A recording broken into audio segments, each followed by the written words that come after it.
But we must once and for all get rid of the opinion that the Jewish race was only created by God for the purpose of being, in a certain percentage, a parasite living on the body and the productive work of other nations. You think you know what a 20th century dictator looks like, right? A violent rise, blood on the streets, loyalists getting purged, gold-covered palaces, and a secret escape plan waiting in the shadows. That's the standard image burned into history. So naturally, Hitler gets dropped into that same category without a second thought. But what if that picture is completely wrong? What if, on nearly every measure historians actually use, he didn't just break the pattern, he flipped it upside down? Look closer, and it gets unsettling fast. He didn't seize power through war or rebellion. He was handed it, legally. No mass purge to secure control, no chosen successor, no family dynasty waiting to inherit the throne.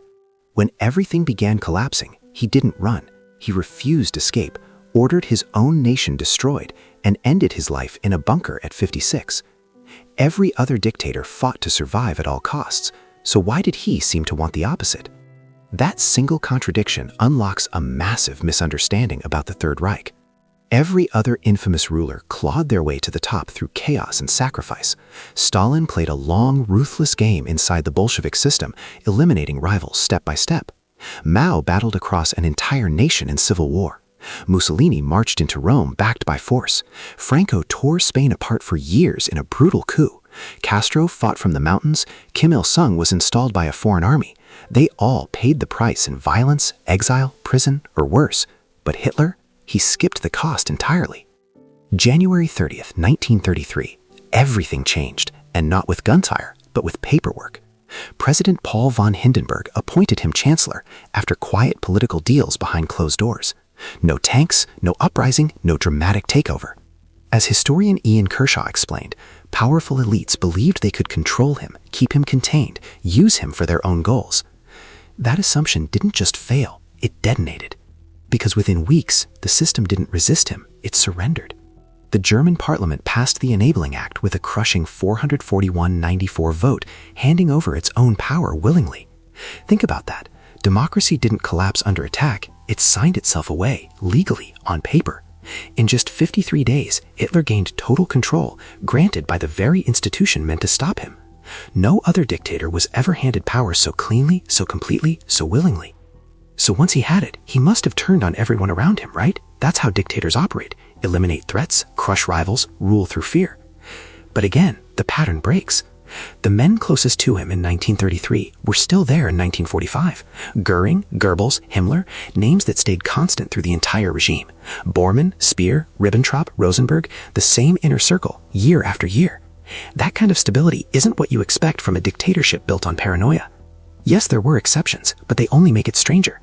Ernst Röhm was killed during the Night of the Long Knives in 1934, a targeted strike against a rival faction, not a sweeping purge. And Rudolf Hess, he flew himself to Scotland in 1941 on a bizarre solo mission, an exit, not an execution. That's it. Compare that to Stalin, whose Great Terror wiped out around 750,000 people in just 2 years. Entire leadership circles erased, forced confessions, executions in basement cells. Even his own military was devastated. Top generals, commanders, admirals, gone, right before a global war. Stalin feared his own people more than his enemies, but Hitler never unleashed that kind of internal destruction on his inner circle. So if he didn't rise like other dictators and didn't rule like them either, then what was really driving him the entire time? He didn't trust his inner circle the way people assume. It's colder than that. They were never the real focus to begin with. Power wasn't about protecting allies or watching for betrayal, because in his mind, none of them truly mattered. And once you follow that idea deeper, it stops being strange and starts feeling disturbing. Then everything shifts after 1938, and it spirals even harder after December 1941. That's when Hitler removed Field Marshal von Brauchitsch and took direct control of the army himself. Not symbolically, literally. He micromanaged the war down to individual divisions, moving pins across maps inside the Wolf's Lair like it was a personal obsession. No other leader in World War II operated like this. Stalin, despite his paranoia, still relied on generals like Zhukov. Churchill trusted Alan Brooke. Roosevelt leaned on Marshall. But Hitler? He trusted only one person, himself. And the professionals around him saw the danger building in real time. General Hasso von Montefeld later admitted something chilling. Hitler could track a single division with sharp focus, but couldn't grasp how entire armies functioned together. The big picture slipped right through his hands. Historian Jeffrey Megergy pushed it even further, arguing that Hitler didn't just ignore his generals, he effectively defeated them, not on a battlefield, but in influence. Strategy itself collapsed under his control, replaced by raw ideology and short-term thinking. And then comes Stalingrad, the moment where this mindset turns catastrophic. Late 1942, the German Sixth Army is surrounded, trapped by Soviet forces closing in from both sides. Every experienced commander knew the only move left: break out immediately, save the troops, live to fight again. Simple, brutal logic. But Hitler refused. No retreat, no flexibility, no survival plan. He ordered Friedrich Paulus to hold position and promised an airlift that couldn't possibly deliver enough supplies. What happened next was inevitable and devastating. On February 2, 1943, around 91,000 starving, freezing soldiers surrendered. Out of all of them, fewer than 6,000 ever made it back home. Think about that. A leader sacrificing his strongest army when it could have been saved. That's not just a bad decision, it goes against basic self-interest. So the question hits hard. What if survival was never the goal? This is where everything flips. Every other dictator in history shares one core instinct: stay alive, stay in power, protect the regime at all costs. Stalin purged to survive. Mao eliminated threats to maintain control. The Kim dynasty exists because survival always comes first, no matter the cost. But Hitler, he didn't follow that rule, not even close. Historians who've spent decades studying this, Ian Kershaw, Saul Friedlander, Timothy Snyder, they all arrive at the same unsettling conclusion from different angles. This regime wasn't built to protect Hitler, and it wasn't even built to last. It was built around an extreme, apocalyptic racial mission. Everything else, politics, war, strategy, came after that. And the proof is almost impossible to process. By 1944, Germany was collapsing on both fronts, running out of fuel, ammunition, even the ability to move troops where they were needed. Every train mattered, every resource counted. But instead of prioritizing the war effort, Hitler diverted trains to Auschwitz. Rail cars that could have carried reinforcements were used to transport Hungarian Jews to their deaths.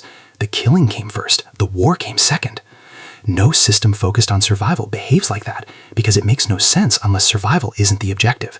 Suddenly, everything you've seen clicks into place. The legal rise to power, the unchanged inner circle, the refusal to trust experienced generals, it all lines up under one brutal truth. The mission outweighed everything, even the future itself. So what happens when a leader pushes that mindset all the way to the end, when there's no plan to survive, no plan to rebuild, no plan for anything after? No children, no heirs, no secret successor waiting in the shadows, not even a distant relative being prepared for power. For years, there was nothing. And then at the very last moment, April 29, 1945, just hours before his death, Hitler finally named a successor in his will. First Goering, then awkwardly Karl Donitz after Goering's earlier power grab made things messy. It didn't feel planned, it felt forced, like a decision he never wanted to make. Now compare that to regimes built to survive. The Kim family has held power for 4 generations. The Assads ruled Syria for over 50 years. The Castros controlled Cuba for decades.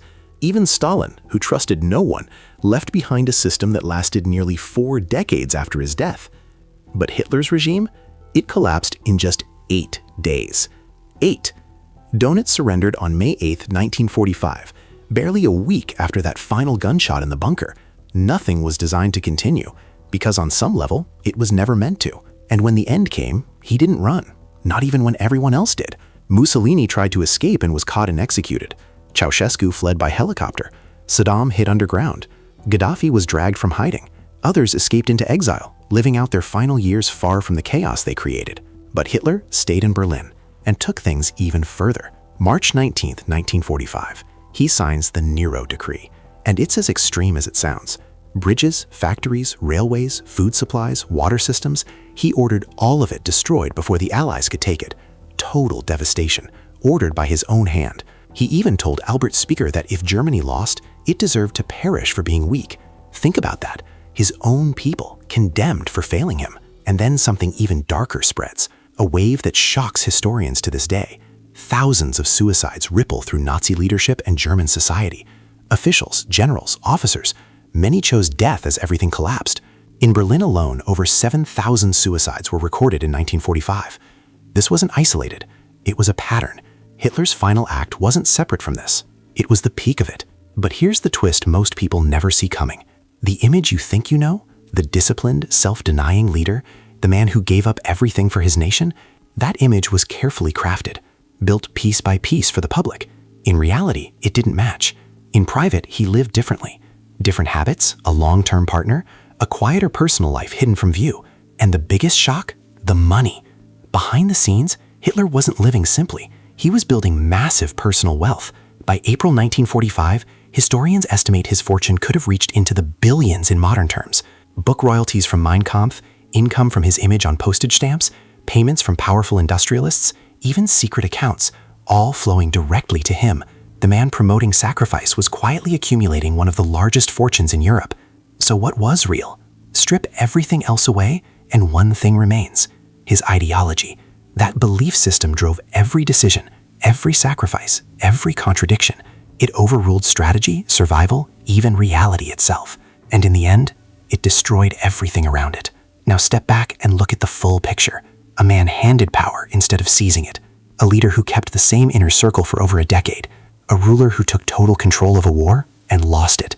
No dynasty, no future plan, no escape, just destruction, right down to his own country. A final moment in a bunker, surrounded by death, built on an image that was never fully real. This isn't a story about strength. It's about what happens when a system is built around a single extreme mission instead of survival. Most dictators, as harsh as it sounds, are driven by self-preservation, and that instinct can limit how far destruction spreads after they're gone. But here, that instinct was missing, and the end result? A regime that collapsed with its leader, after pulling tens of millions into catastrophe. So here's the question that lingers long after the story ends. If what made him different is also what made him so destructive, does that mean the dictators who cling to survival are in a grim way the lesser danger?